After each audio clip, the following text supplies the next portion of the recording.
Okay, if you've lost DC power on this model, the wf-8725-p, or many of the same models or close to the same models could have the same issue.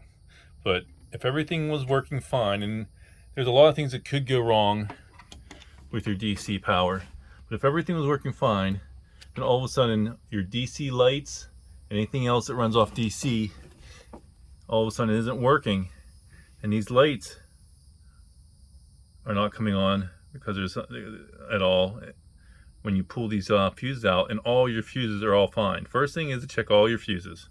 That should be our obvious first thing. Don't pay attention to this. I just added that, and that'll come into the video later. All right, so the next thing you're going to want to do is to carefully take the outer panel off. Possibly, I would kick all these switches off at that point. Then you're going to take off these 4 screws right here. Sorry about the wobbly camera. I'm not a professional. I'm just trying to help out anybody, because I saw no videos on this, so I'm just trying to help out anybody else that might run into the same issue. All right, take this off.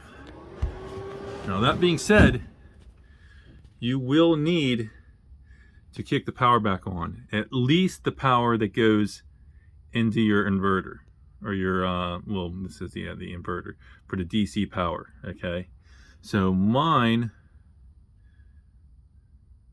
all right, I'm just going to turn these off just for the time being to show you, because I don't want to get shocked.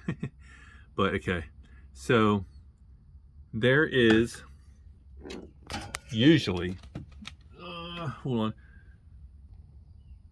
Okay, right in, let's see, where am I at?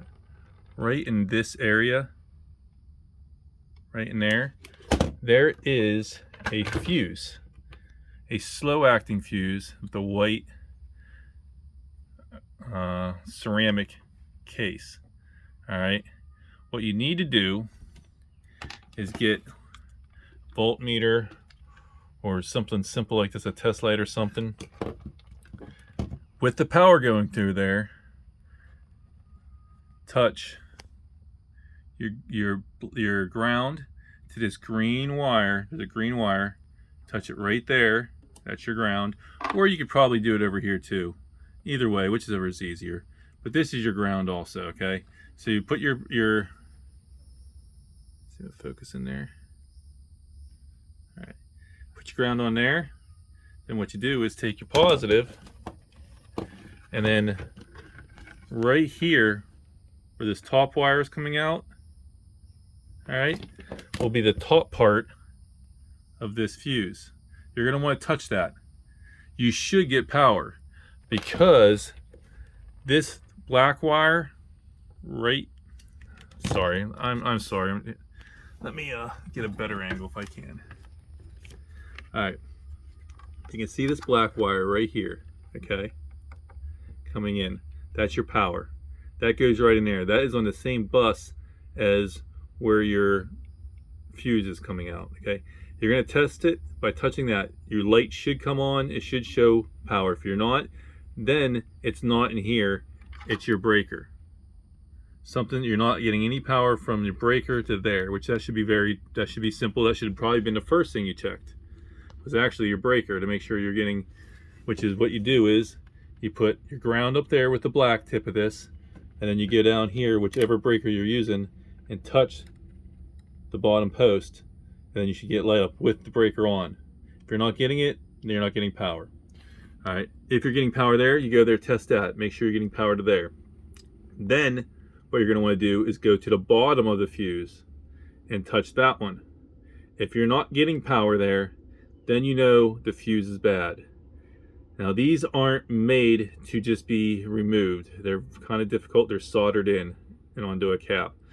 So just carefully, I just pulled mine out carefully. Luckily, one of my prongs right down here, that's where the bottom prong went into the board, stuck in.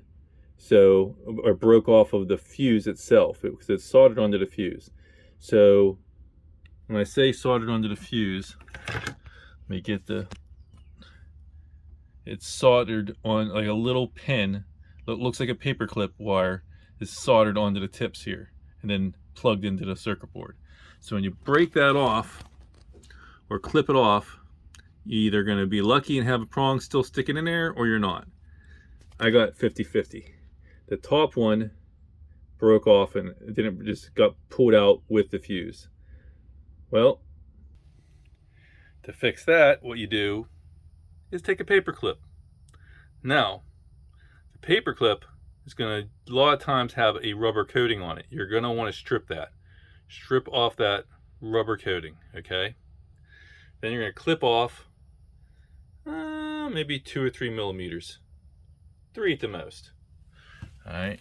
This is where soldering is going to come into effect. So if you're not comfortable with soldering, then this probably isn't going to be good for you. Find someone that is. And then whichever hole, you have to remember which hole it came out of. It's going to be either the one right beside the black power going in, or it was right down. You can see where that wire is? There's a hole right there. That's where the other one came out of.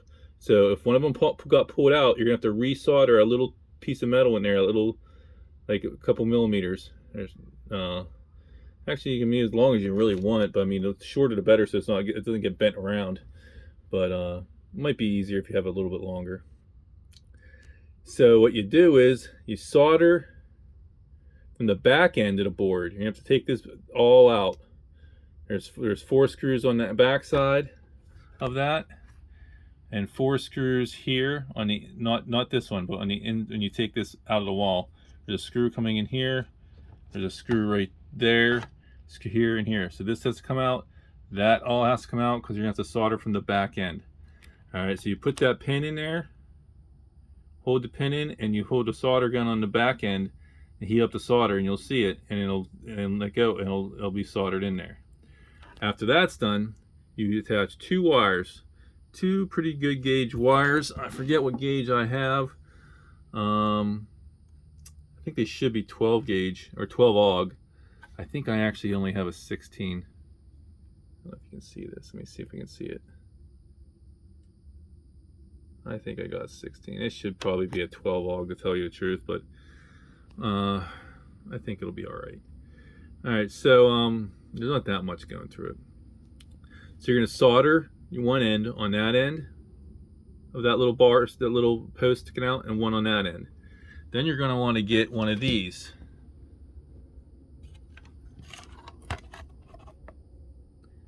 These fuse holders. All right. I like these ones. I don't want to have the ones where I'm going to have in here where I have to unscrew and pull it apart and stick in there, because then I have to take all these screws off every time a fuse blows. If I use this one, drill a hole, which I drilled a hole in the wrong spot, my bad. So drill a hole here, then all you gotta do is unscrew this, take the new fuse out and replace it. You don't have to take any of this apart. All right, that fixed my issue. And before you go all the way through it and install this and drill holes, I would test the fuse and touch the 2 tips of the wire to the fuse to make sure you get power, and it did immediately. So that was the problem. It was just a fuse. Simple, I mean, not necessarily simple fix, but it's not a difficult one either, as long as you take your time and patience. I wish they would have made it a lot more, user friendly. Like, you should be able to, I mean, it's a fuse. You should be able to replace that fuse fairly easy, but they don't. At least not in this model. But once you do that, this is waterproof too. Not that you probably really need it in a camper, but yeah, that's how you do it.